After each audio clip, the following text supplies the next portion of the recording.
Hello दोस्तों, आज हम पढ़ने वाले हैं हिस्ट्री ऑफ इंग्लिश का सेकंड पार्ट। पहले पार्ट में हमने क्या पढ़ा था? Old English literature. अब हम पढ़ने वाले हैं middle English literature. Middle English literature को एज ऑफ चौसर भी कहते हैं क्योंकि इस पीरियड के जो मेन पोएट हैं वो है जॉफ्री चौसर, इसलिए इसको एज ऑफ चौसर भी कहते हैं। चलिए अब इनके बारे में पढ़ते हैं। Poet Geoffrey Chaucer was born in about 1340 in London, England. इनका जो जन्म हुआ था 1340 में इंग्लैंड के लंदन में हुआ था।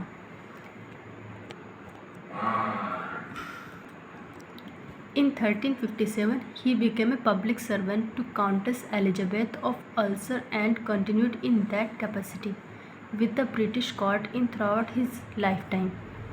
It means इन्होंने एक पब्लिक सर्वेंट की जॉब की काउंटेस एलिजाबेथ के अंडर में, मतलब कि कोर्ट, ब्रिटिश कोर्ट में, और एक रेप्यूटेड पोस्ट थी, इसलिए इन्होंने इसे अपनी लाइफ टाइम थ्रू मतलब अपनी लाइफ टाइम कंटिन्यू रखा क्योंकि रेप्यूटेड पोस्ट थी।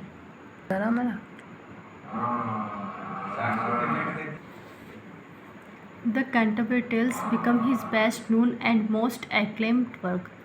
जो कैंटरबरी टेल्स है इनका मोस्ट नोन मतलब सबसे फेमस और सबसे इफ़ेक्टिव वर्क है। ये आपको बिल्कुल आपके दिमाग में छप जाना चाहिए। कैंटरबरी टेल्स किसका है? जॉफ्री चौसर का। He died in 1400 and was the first to be buried in Westminster Abbey's पोस्ट कॉर्नर। मतलब ये जो थे एक फर्स्ट पोएट थे जिनकी डेथ के बाद इन्हें एक अलग प्लेस दिया गया, मतलब एक अलग प्लेस बनाया गया जहाँ पे सभी पोइट्स को बरी किया गया। तो 1400 में इनको बरी किया गया, मतलब इनकी जो डेथ हुई थी 1400 में हुई थी, तो एक अलग कॉर्नर दिया गया। उसका नाम क्या था? Westminster Abbey's poets' corner.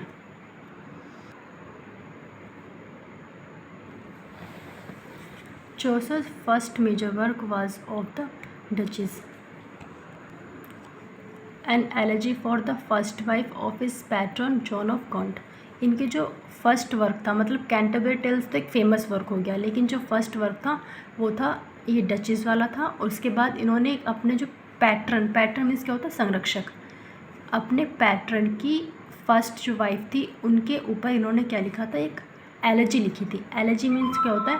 शोक गीत कह लो या फिर मतलब सैड कविता या सैड सॉन्ग, इसकी तरह इन्होंने इनके लिए लिखी थी। आगे चलते हैं। Other work include Parliament of Fowls, the Legend of Good Woman and Troilus and Criseyde. इसके अलावा जो इनके वर्क है जो आपको याद करने हैं वो है Parliament of Fowls, the Legend of Good Woman and Troilus of Criseyde. तो इसमें आपको ये सब याद रखना है। ट्रॉलिस एंड क्रिसीड ये बहुत ही ज़्यादा फेमस है और बहुत इंपॉर्टेंट है। इसके आगे चलते हैं। In 1387 he began his most famous work the Canterbury Tales. मतलब कैंटरबरी टेल्स मैंने आपको पहले बताया बहुत ज़्यादा इंपॉर्टेंट है, लेकिन शुरुआत इन्होंने इसकी कब की? 1387 में। अब कैंटरबरी टेल्स के अंदर में क्या आता है? इसके अंदर आता है in which a diverse group of people recount stories to pass the time on a pilgrimage to Canterbury. इस कंपोजिशन में इन्होंने लिखा कि जो बहुत सारे लोग कैंटरबरी के पिलग्रिमेज में अपनी बहुत सारी यादें ताज़ा करते हैं, मतलब अपनी पुरानी स्टोरी सुनाते हैं। तो ये सब इन्होंने अपनी कंपोजिशन में लिखा कैंटरबरी टेल्स के अंदर। मिडिल इंग्लिश लिटरेचर के ये है सेकंड पोएट, ये भी बहुत ज़्यादा इंपॉर्टेंट है, William Langland.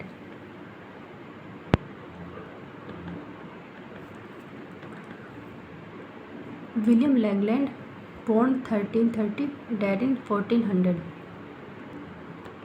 Presumed author of one of the greatest examples of Middle English alliterative poetry.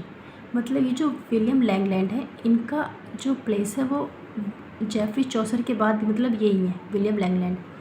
और ये क्या है? ये मिडिल इंग्लिश एलिटरेटिव पोइट्री के लिए फेमस है। मतलब इन्होंने भी एलिटरेटिव पोइट्री पे ही ज़्यादा जोर दिया, ना कि राइम्स पे। ये भी एलिटरेटिव पोइट हैं। जर्नी नून एज पायर्स प्लॉमैन, ये सबसे ज़्यादा जाने जाते हैं अपने वर्क पायर्स प्लॉमैन के लिए जाने जाते हैं। An allegorical work with a complex variety of religious themes. ये जो पायर्स फ्लोमैन है ये इनका एलिगोरिकल वर्क है। एलिगोरिकल वर्क क्या होता है, इसमें किसी भी थिंग को ना कैरेक्टर मान लेते हैं, मतलब अपनी इमेजिनेशन को कैरेक्टर मान लेंगे, अपनी फीलिंग्स को, या किसी भी नॉन लिविंग थिंग को कैरेक्टर मान लेंगे, या फ्लावर्स को, मतलब जो एक्चुअल में कैरेक्टर नहीं होते पोइट्स उनको उसमें कैरेक्टर मान लेते हैं। तो ये जो पायर्स फ्लोमैन थे इनका बहुत ही फेमस एलिगोरिकल वर्क था। आगे चलते हैं। One of the major achievements of Piers Plowman is that is translate the language and conceptions of the cloister into symbols and images that could be understood by the layman। इसमें क्या ख़ास बात थी, इसमें ख़ास बात ये थी कि इसको ऐसे डिज़ाइन या ऐसे कंपोज किया गया था कि इसमें सिंबल्स और इमेजेस के थ्रू, मतलब इतनी ज़्यादा अंडरस्टूड थी कि इसे लेमैन भी पढ़ सकता था। लेमैन मीन्स जिसको बिल्कुल पढ़ना नहीं आता, बिल्कुल अनपढ़ है, वो भी इसकी सिंबल्स और इमेजेस देख के इसको पढ़ सकता था। ये इसकी मेन बात थी। किसकी? पायर्स फ्लोमैन की। किसने लिखी थी ये? विलियम लैंगलैंड ने, जो कि बहुत ज़्यादा इंपॉर्टेंट और फेमस दोनों है, ये आपको बिल्कुल याद रखनी है। In general the language of the poem is simple and colloquial but some of the author's imagery is powerful and direct. इसमें एक और बात थी इस पोएम में कि ये बहुत ही ज़्यादा सिंपल थी, मतलब इसे ईजिली पढ़ सकते थे वैसे भी, और सिंबल और इमेजेस के थ्रू तो और भी ज़्यादा अच्छा था। लेकिन कहीं कहीं पे क्या गया, ऑथर की इमेजरी बहुत ज़्यादा स्ट्रॉन्ग थी, तो इसलिए इसे डायरेक्ट नहीं पढ़ सकते। वहाँ पे थोड़ा हमें एफर्ट लगाना पड़ेगा इसको पढ़ने के लिए। तो ये था मतलब इस पीरियड के मिडिल इंग्लिश लिटरेचर के 2 मेन पॉइंट्स, जिनके बारे में आपको बिल्कुल पता होना चाहिए। और ये बहुत ही शॉर्ट और बहुत ही एफिशिएंट है। इसके अलावा अगर आप डीप पढ़ेंगे तो डीप तो बहुत ही ज़्यादा बायोडाटा है, लेकिन ये बहुत ही शॉर्ट है और बहुत ज़्यादा इंपॉर्टेंट भी। चलिए, थैंक यू वीडियो देखने के लिए, थैंक यू। और चैनल को सब्सक्राइब करें, लाइक करें। इससे पहली वीडियो आपको डिस्क्रिप्शन बॉक्स में मिल जाएगी।